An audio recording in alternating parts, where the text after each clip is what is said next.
It's been 8 years since corporate greed and government negligence burnt down Grenfell Tower. The blaze killed 72 people in a tragedy that has been called an act of institutional violence. Almost half of the people who died were disabled residents or children. The tower was wrapped in highly flammable cladding, supplied by multi-million-dollar building companies and allegedly chosen largely for cost and appearance instead of fire safety. Residents repeatedly warned about safety risks, but were ignored for years. A public inquiry in September last year concluded that the deaths that occurred were all avoidable.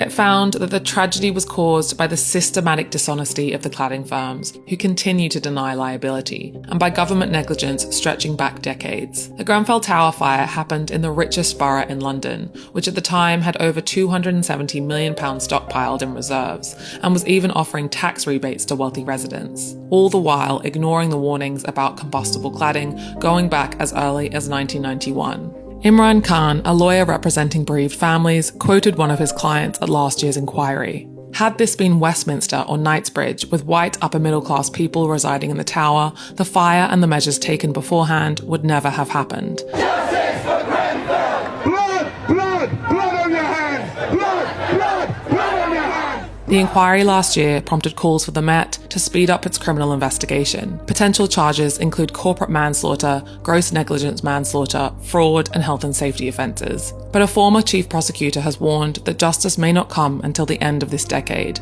Suspects won't even face trial until 2027, 10 years after the fire. Bereaved families have described the wait for justice to be administered as unbearable, saying, "We live our lives on hold while those responsible walk free." Meanwhile, Keir Starmer's government has awarded a £12.25 million contract to Deconstruct UK to demolish the Grenfell Tower memorial, citing safety concerns. But survivors say they weren't properly consulted on the decision. Grenfell United said, "Ignoring the voices of the bereaved on the future of our loved one's gravesite is disgraceful and unforgivable." The group warned that demolition risks erasing the tragedy from public memory and that the site should remain intact until all legal proceedings are concluded.